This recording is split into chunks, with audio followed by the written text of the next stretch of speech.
when you look to the past, you know, it will help you with understanding where you are in the present, and it can help with the future. So that's why we study history. And as Cicero said, to know nothing of what happened before you were born is to remain forever a child.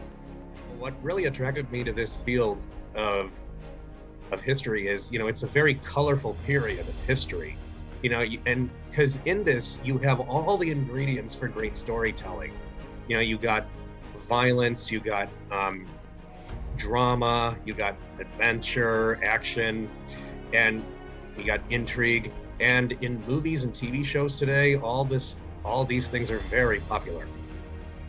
Really get a blueprint here about how to live a more fulfilling life. Self lost in a history book, you're going to be very enlightened. Welcome to the Positive Leo Show, where we focus on good things and keeping it real at the same time. Today we have a very special guest, Professor Phil Matthew. Not only is he a buddy, he's a professor of ancient history at the Joliet Junior College. He has interest in Greek mythology, the Hellenistic world, the late Roman and Roman Empire, and is working to bring light to the ancient military intelligence. He's also a member of the Association of Ancient Historians and Society for Classical Studies. Passion aside, work aside, this guy is super active. He's always running, swimming, golfing, lifting weights, traveling with his eyesight on Greece pretty soon. Without further ado, welcome Phil, or should I say Professor Phil. How you doing? I'm pretty good, Vinh. How are you? Oh, I'm chilling. It's Saturday. I'm glad to be alive. I got my coffee, chilling. How you doing? You get your coffee, tea, everything good? I just got water for now.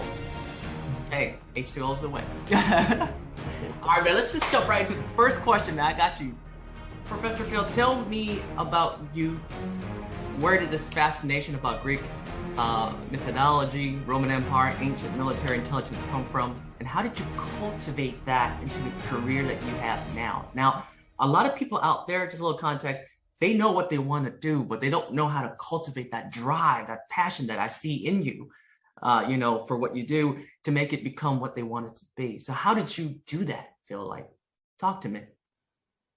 Well, it's always been something that's a passion of mine. It's ever since I was a kid, I've always been fascinated with history books and such. One of my earliest memories as a kid was reading a little comic strip thing called the Picture Bible, and then in there, especially the part about the Old Testament, they have pictures of everything that happened in ancient history. That you have different styles of clothing, you have the different architecture, of Assyria, Babylon, Egypt, even the Romans, all of it. It's something about it just captivated me. And then from that point forward, I just read everything I can about ancient civilizations. And then I just became such a buff on it. And ultimately, I see it in movies, I see it in TV shows, and it's just something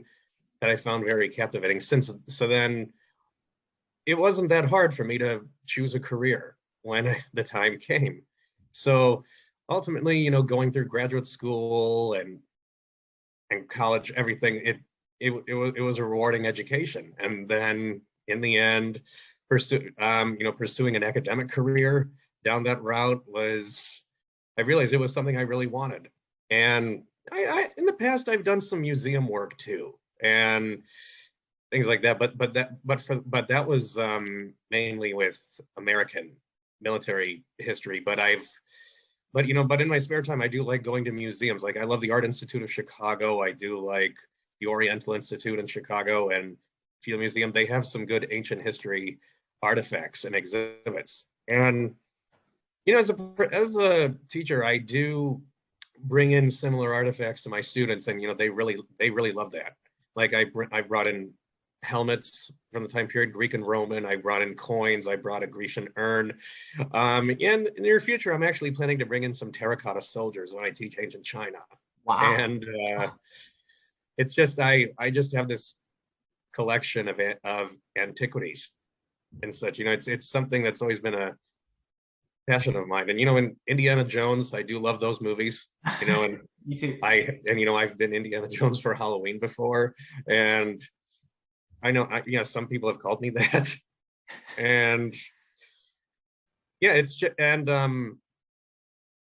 yeah, Greek mythology, it's something that I've loved as a kid. And then, then I've read more into Greek history, and then Mhm. the Roman Empire, the Roman Republic. When I teach, I do a whole unit on that stuff. And when I get to the Romans, I spend like 4 or 5 weeks on them, and you just go all out on, because their history is, it's a very unique history. A lot of it's well preserved, although somewhat limited, and it's also pretty bloody and violent. Because so overall, what really attracted me to this field of history is, it's a very colorful period of history, and because in this you have all the ingredients for great storytelling. You got violence, you got drama, you got adventure, action, and you got intrigue. And in movies and TV shows today, all these things are very popular. And there have been some things in over the years, like especially in the 50s, 60s onwards, there's been a lot of Greek and Roman films and dramas out there that were some of them have been pretty good. Right on. And I was going to add a quick follow-up question. I know, in the bio that I provided earlier, we talked about ancient military intelligence. Can you talk a little bit about that, Bill, in that regard? Because my thesis or capstone in graduate school was about that, about how Julius Caesar used that in his war in Gaul. And because it's a topic that's often overlooked, and in any monograph or biography you see on Caesar, it's often overlooked. And there's only been a very few studies done on it. And then when I found that topic, I thought it was a topic that could have some more further studies done. Because it's talking about how there were intelligence units in the Roman army. Mm-hmm. They were called the explorators, the speculators, as they're called in Latin.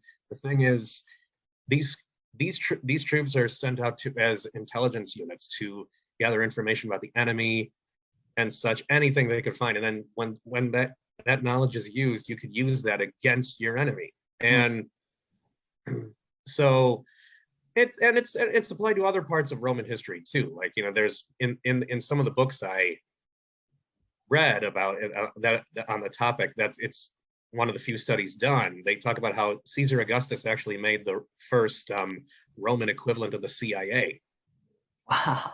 And it also talks about how there were defeats in Roman history, like Teutoburg Forest in Germany, and even the defeat in modern Turkey, where Marcus Crassus was defeated by the Parthians.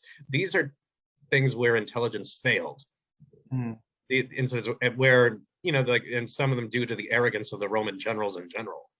Because they thought they were better than other people, and they thought they could go head on and just beat an enemy so they were pretty much overconfident. Oh, wow. And so this is a field where I think, a lot more can be done.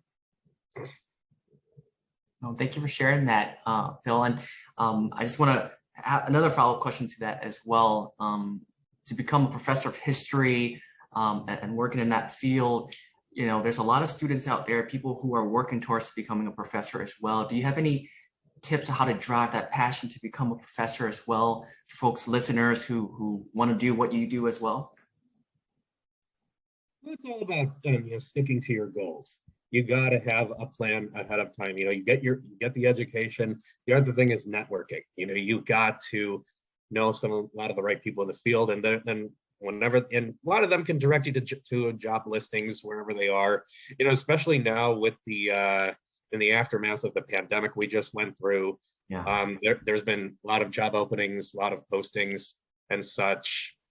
Yeah, you just got to keep an eye out for all those things, and hopefully you get on the right path. And yeah, the other thing is, remember, experience matters, because especially if you want to go into an academic career that is full time, you gotta at least start out by teaching part time or or even when you're in grad school, if you're a teaching assistant, any type of teaching experience will help you there.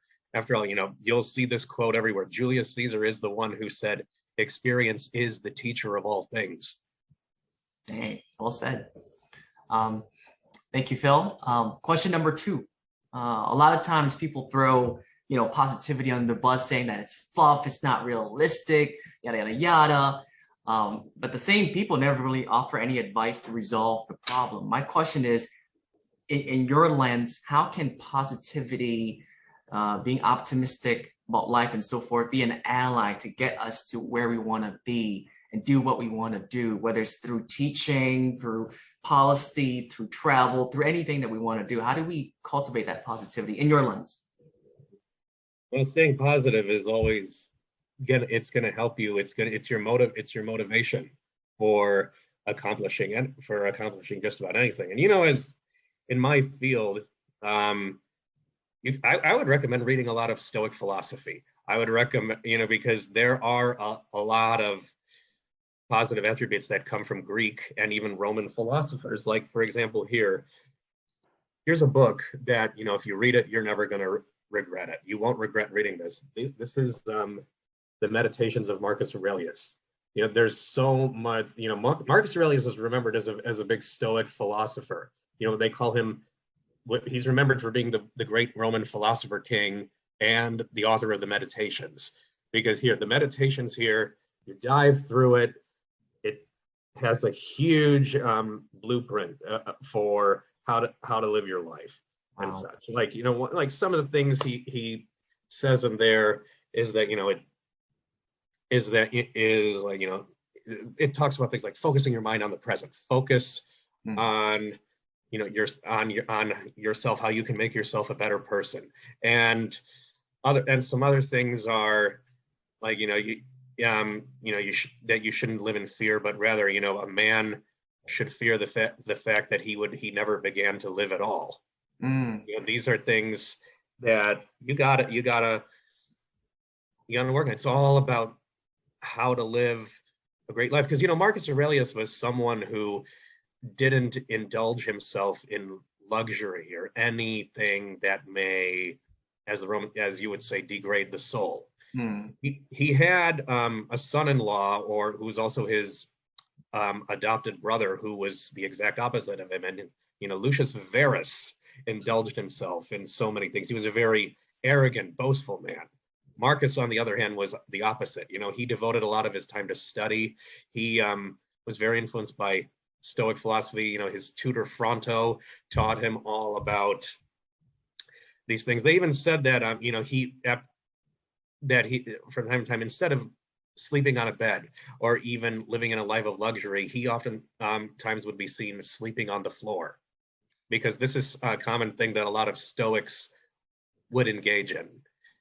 And so the thing is, he understands that, the thing is you got to live your life. It's like balance seems to be key.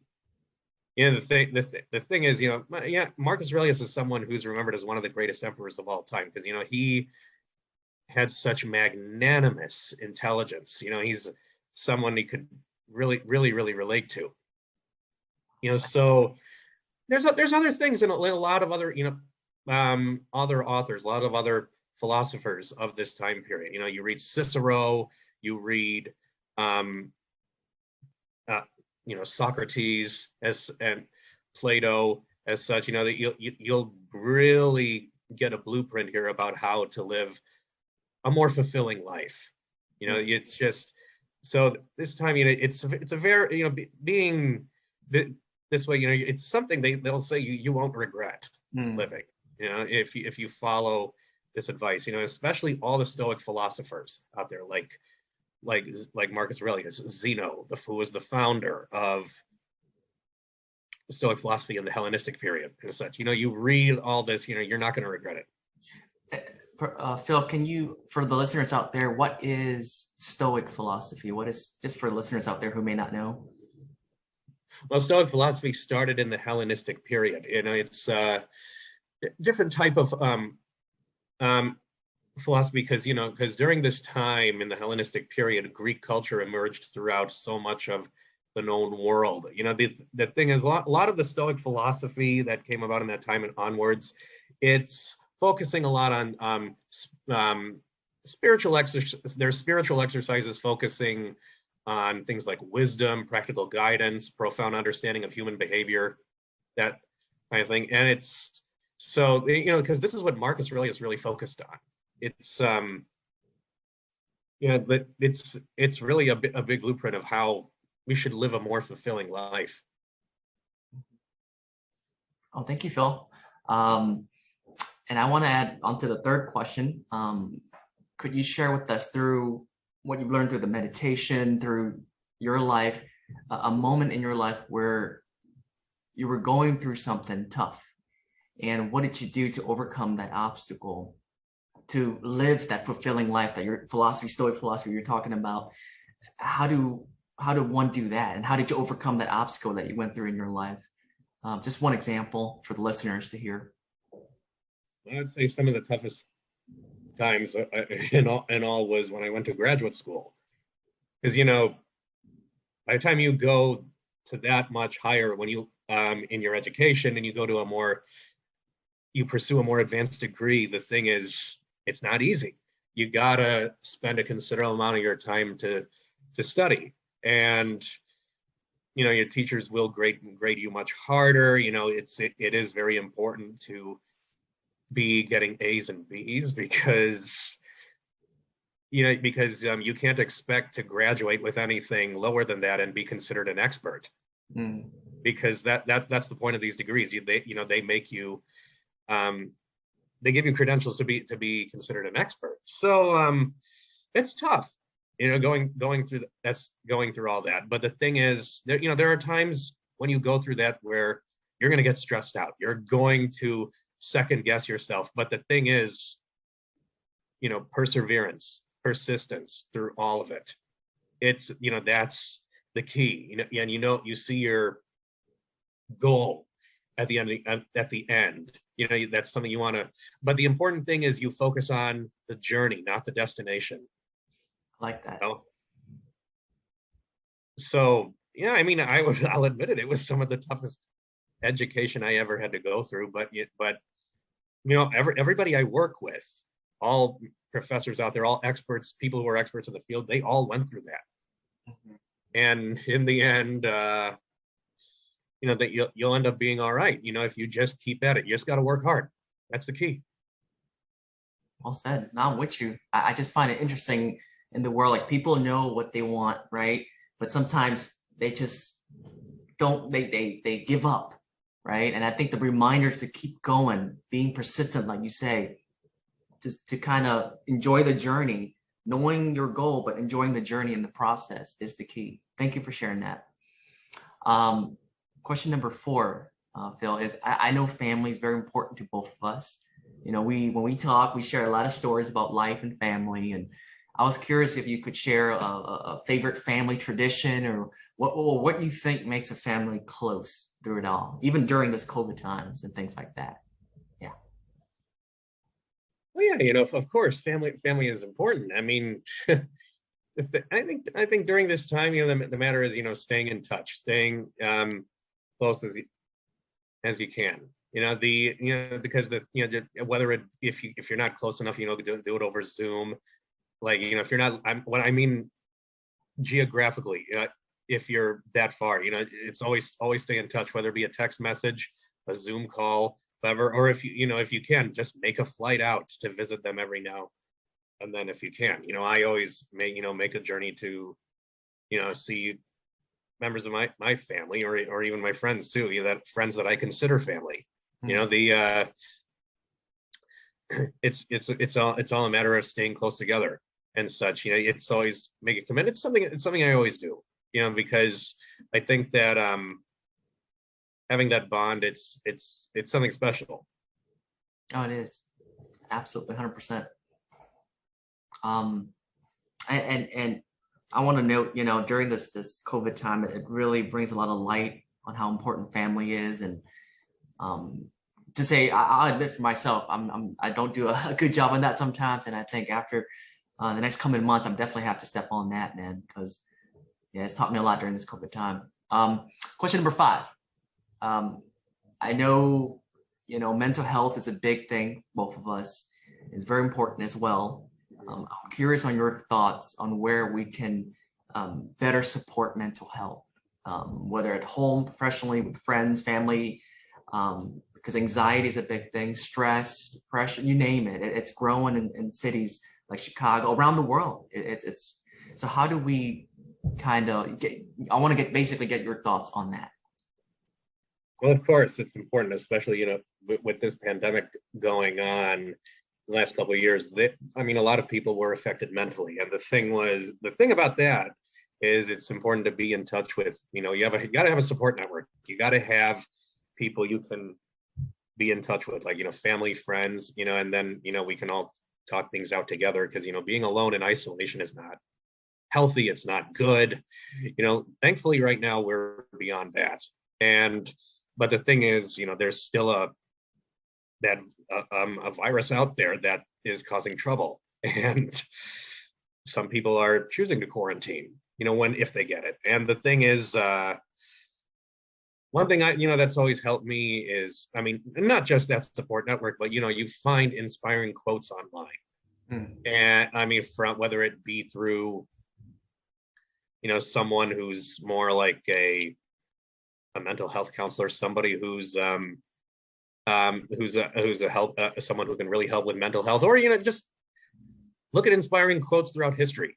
Like like I said, the Meditations of Marcus Aurelius has a lot of inspiring quotes. A lot of philosophers have that. And the other thing is, think about people in history who have made such an impact, and they've said such great things. So, like Alexander the Great, Julius Caesar, Napoleon.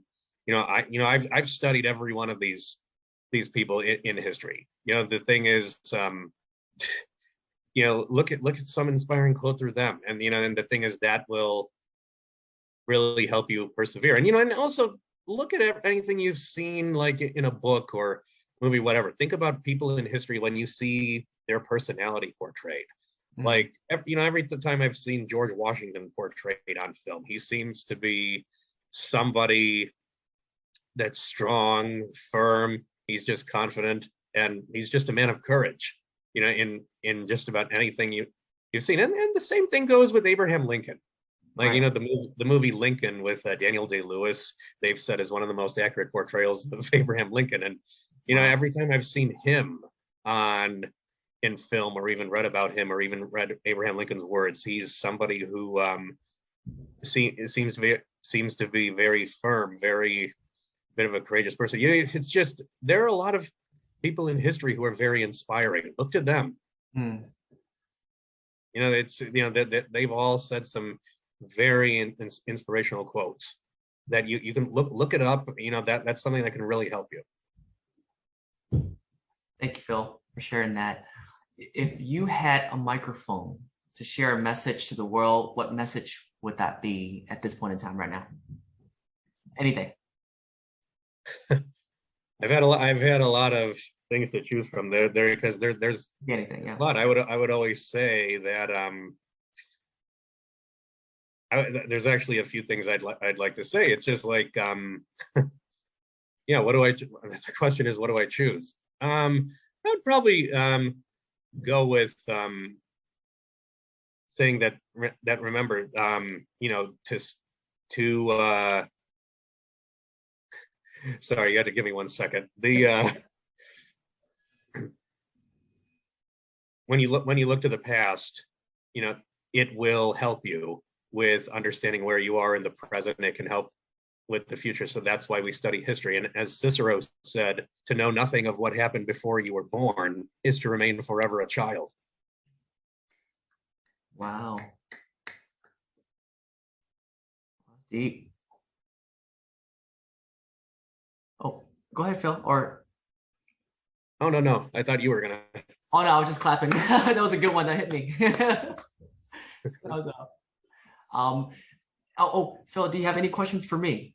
I was just curious because I've been asking you a lot of questions. So I thought maybe you had a question. Feel free. I know you've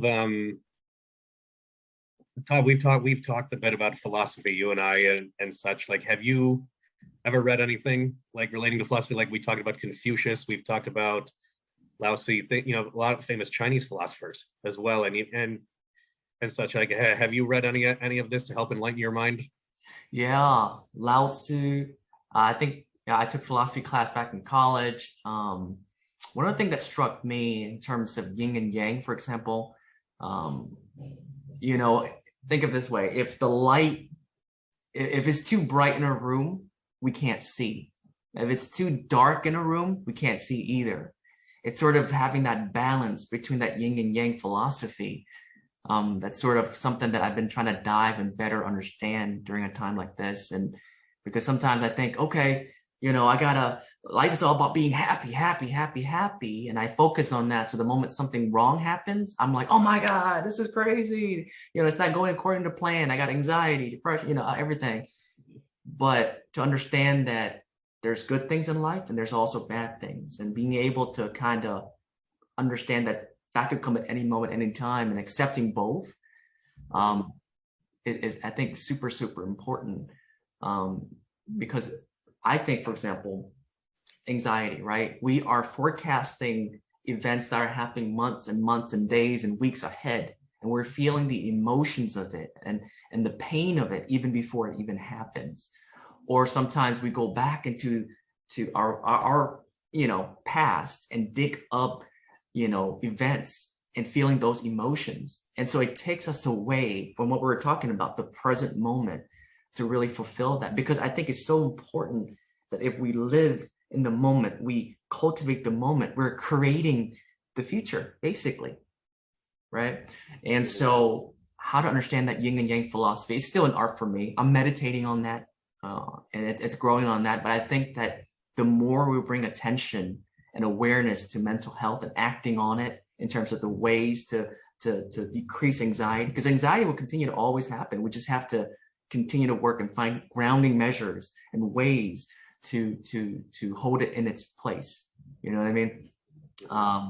So there was one more thing I did want to add is like, one thing that really has helped, especially during this pandemic, was you got to do something you really like.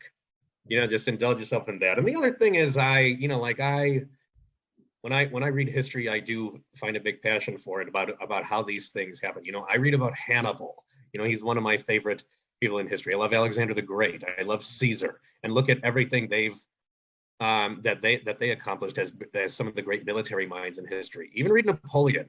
These are just read that. You ask yourself, why have they been so popular? And then you look at what they've done in history, then it just blows your mind. Thinking that given the technology of their time period, given how they lived, you just wonder, how could they have pulled such things off?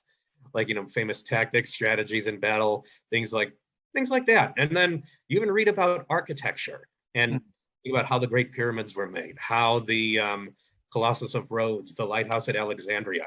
These are all things that you wonder, how could they have been built in ancient times? They're just marvels. When you read things like that, me personally, at least, when I read things like that, it just takes your mind off of anxiety. It takes your mind off of any worries that may come your way. It just, you're just having a vivid picture in your mind of this time period. Because like I said before, it's a very colorful period of history. It has all the great ingredients for great storytelling. So, and there's a lot of periods in history where you could do that. Like I said, Napoleon's more modern. And then you talk about, and even when you go to the Middle Ages, and yes, with ancient history as well, there's a lot of great things for storytelling. There's a lot of great things. This is something that, if you get yourself lost in a history book, you're going to be very enlightened. Like I said, and to go along with Cicero's quote, when you do that, you're no longer a child. Oh, wow. No, I really like that, Phil, because in a sense, it got me think of like active meditation. When you take something you enjoy, you take something you love, and you focus on it, it brings you into that story, into that history, and it's vivid and it's colorful, and it paints a picture of things that if you put your mind to it, you can do it. If they can do it and they can create so much beautiful inspirations, so can we, right? They're a human being, we're a human being, and reading that thank you for sharing that, Phil. I think that's big. I'm gonna quote that into the description or the video thumbtack or something for people to look at. Thank you for sharing that, Phil. Appreciate that. You got me pumped up. Phil, how do people reach you? How do you, if they want to reach out to you, talk more about, history, philosophy, like, is there a way to reach you through Instagram or, Yeah. Just find me on social media. Just find me on Facebook or Instagram as such. I think that's probably the best way. Okay. I'll take that. I'll put all the links and everything into the description to make sure that happens. And any last words, Phil, before we conclude? Just want to make sure I give you the mic.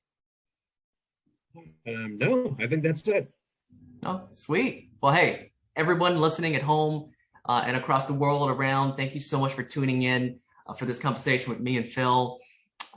Just to remember to understand history, understand the past, learn to use that to create a beautiful future ahead, right? There's a lot to learn from the past. And with that said, I wish everyone at home to be safe, be well, and be awesome. And most importantly, thank you, Phil. I want to bring it back and thank you, Phil, for your time to come on and share your stories and thoughts. So thank you so much. Thank you for having me. All right.